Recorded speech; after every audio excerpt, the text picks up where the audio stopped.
بہت سارے لوگ یہ شکایت کرتے ہیں کہ فجر کی نماز میں اٹھنا بہت مشکل ہوتا ہے، آنکھ نہیں کھلتی۔ تو میں ان سے کہتا ہوں کسی ایسے نمازی سے دوستی لگائیں جو فجر کی نماز پابندی سے پڑھتا، اس سے آپ ایک عہد کر لیں، آپ مجھ سے وعدہ کریں کہ مجھے آپ نماز کے لیے اٹھانے کے لیے گھر پہ آیا کریں گے۔ جب آپ کا دوست گھر سے چل کر آپ کے دروازے پہ آئے گا، دروازہ بجائے گا، گھنٹی بجائے گا، تو آپ کو اٹھنا پڑے گا۔ آپ کو یہ تجربہ ہے۔ یہ بچے دوستیاں بہت لگاتے ہیں، تو اس لیے میں بتا رہا ہوں کہ دوستی اللہ کے لیے لگایا کریں۔ اب سے کوئی 45 سال پہلے میرے ایک ساتھی تھے جامعہ اشرفیہ میں، تو ہم نے ایک دوسرے سے عہد کیا کہ ہماری دوستی صرف اللہ کے لیے ہوگی۔ ہم ایک دوسرے کو اچھے مشورے دیں گے، کہیں کوئی غیبت کرے گا، گناہ کا کام کرے گا، وہ اس کو روکے گا، اچھی صحبت کا مشورہ دیں گے۔ تو اس کا اتنا ہمیں فائدہ ہوا، اسی میں ایک یہ بھی ہم نے آپس میں عہد کیا کہ ہم پورا رمضان تمام راتیں جاگ کر گزاریں۔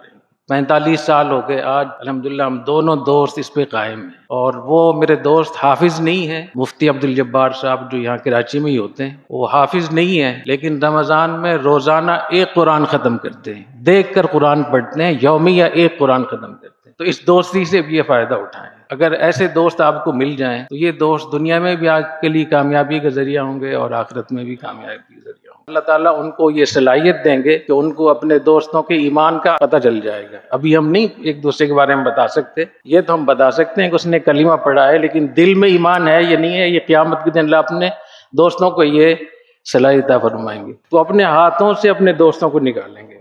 جب ان کو وہ نکال کر لے کر جائیں گے، اس وقت کافر کہیں گے لیس لنا فما لنا من شافعین ولا صدیق حمیم، ہمارا کوئی سفارشی بھی نہیں ہے اور ہمارا کوئی دوست بھی نہیں ہے۔ تو یہ جو آپ لوگ یہاں بیٹھے ہوئے ہیں، اس سے فائدہ اٹھائیں، اس کو انجوائے بھی کریں اور فائدہ اٹھائیں۔